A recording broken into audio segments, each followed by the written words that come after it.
biology classes. In the previous video, we have discussed the classification of phylum Chordata, wherein we had seen that phylum Chordata is differentiated into two groups. Okay, the first group wherein the cranium is present, and that group is referred as Craniata, and the organisms which doesn't have cranium were referred as they were put under the group Acraniata. And I have already discussed Acraniata are having two subphylums, subphylum Urochordata and subphylum Cephalochordata. And in case of Craniata, I had told you that it's subphylum Vertebrata, and we are going to start with the subphylum Vertebrata now. Okay, so subphylum Vertebrata is categorized into two groups, we see. Okay, and the two groups were, one is Agnatha and other one is Gnathostomata. Okay, Agnatha and Gnathostomata. If you remember, I told you that Gnathos meaning jaws, upper jaw and lower jaw.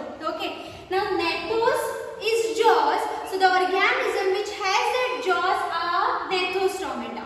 And organisms which doesn't have jaws, I can say it as jawless animals. Okay, these animals are falling under the category of Agnatha. Okay, so jawless animals, we see, they don't have jaws. And this Agnatha is having one class, and that class is referred as class Cyclostomata. See, Cyclostomata meaning this animals doesn't have jaws. Remember this. That's why jawless. So we are focusing right now is this Agnatha group, and then in the next videos I will tell you about Gnathostomata. Okay. So Agnatha are the animals which doesn't have jaws, and that has one class, and that class is referred as class Cyclostomata. Now let us divide this term Cyclostomata. Cyclo simply meaning circular or round, I can say. Stomata, stoma meaning mouth. Okay, so organisms are having circular mouth. Got it? So very first thing should come in your mind that Cyclostomata meaning round mouth organisms which doesn't have jaws. Got it? Now these round mouth are normally used for their suctorial type, I can say, or this round mouth are also referred as sucking type of mouth because they go and attach to particular surface of the other fishes, and then they derive the nourishment from them. So we say that they are the parasites because they are deriving the nourishment from the other organisms, right? So they are referred as parasites. Since they remain attached to the external surface of the organism, other organism or fishes, we say mostly they are ectoparasites. Got it? See, from the one term itself I have told you so many things. I told you that they are jawless animals because they are falling under group Agnatha, which is under subphylum Vertebrata. Okay. Now Vertebrata, why we say? Because if you remember, I told you in the previous video that notochord is replaced by vertebral column. That's why Vertebrata. Okay. So one more point you can remember. This particular organisms have vertebral column. That's why Vertebrata. These organisms doesn't have jaws. So Agnatha. Cyclostomata meaning circular mouth and sucking type of mouth. So sucking type of mouth you remember that will be helpful for you all to remember they are the parasites, so ectoparasites. Okay, so these are some of the important features I told you about Cyclostomata. Now let us see other distinctive features of these organisms. Okay, they are found in water. We say they are exclusively actually they are found in the oceans, but some other things I told you later. I will tell you later. Okay, so they are found in the water, especially in the marine water. Okay, now these organisms, if they are found in water, obviously the respiratory structures will be gills, right?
body is slender, right? Tapering at both the ends, like that structures you can remember. Then you can remember their body is surrounded or their body is covered by scales. Okay, they have fins like that. Since these particular organisms are found in water, they will also have fins. But remember the difference.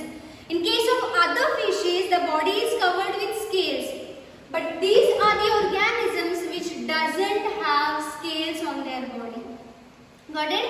So this picture which I am showing you all right now is the petromyzon. You can remember the example. It is petromyzon. Okay, lampreys commonly we see them. Now this petromyzon, or you can say other examples of class Cyclostomata also, they don't have scales on their body. Apart from scales, they don't have paired fins also. Now paired fins meaning they will have fins, because for swimming they require fins, right? But they don't have paired fins like case of the other fishes. If I am telling you example of mackerel, paired fins are present, right? Two ventral fins we can say, or one dorsal, one ventral, they are similar. Okay, so like this type of paired fins are not present. Fins are present. I will show you the picture in the next slide. See. Okay, let me take this example only now. Lampreys, or they are called as petromyzon. See, this particular fin has started from this region. Okay, it has started from here. So this is continuation part is here. Then it is continued till the tail part, and there is no fin present here. Okay, so I can say that this is not, the fin is not repeated here. So there is no paired fins over here, only single fin. Okay, so sometimes these are referred as, since it is present on the dorsal surface, it is called as first dorsal fin, second dorsal fin, and this is the tail fin, or I can say caudal fin. This is something extra you can remember. Okay, so first dorsal, second dorsal, there is no paired fins present over here. So remember this particular, even example is this is the hagfish, or I can say mixing hagfish. Okay, this particular also is having organism is having also one fin present here.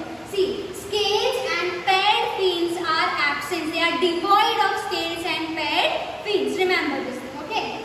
Now I told you that these organisms belonging to group Craniata. So they will have cranium, that is brain box we say, and vertebral column. So cranium and vertebral column are always cartilaginous.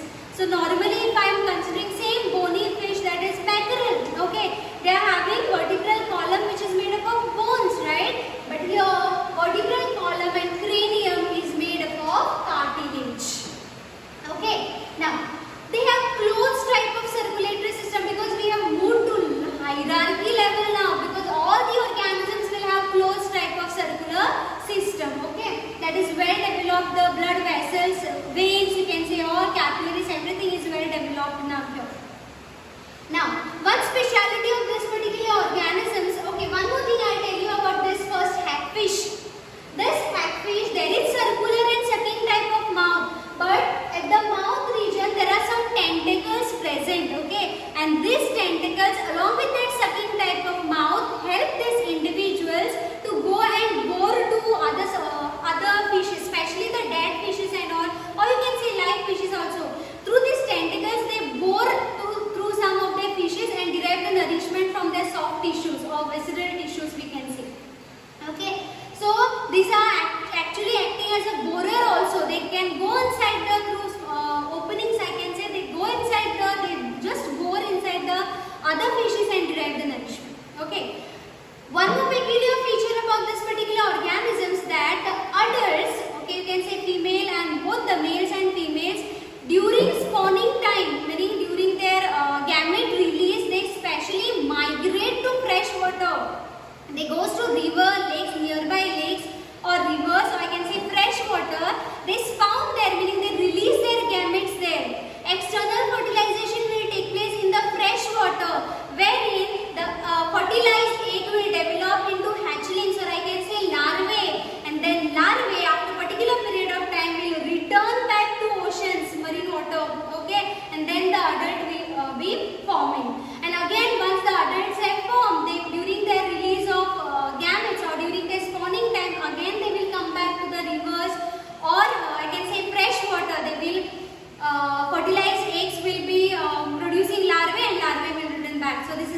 life cycle, you can see.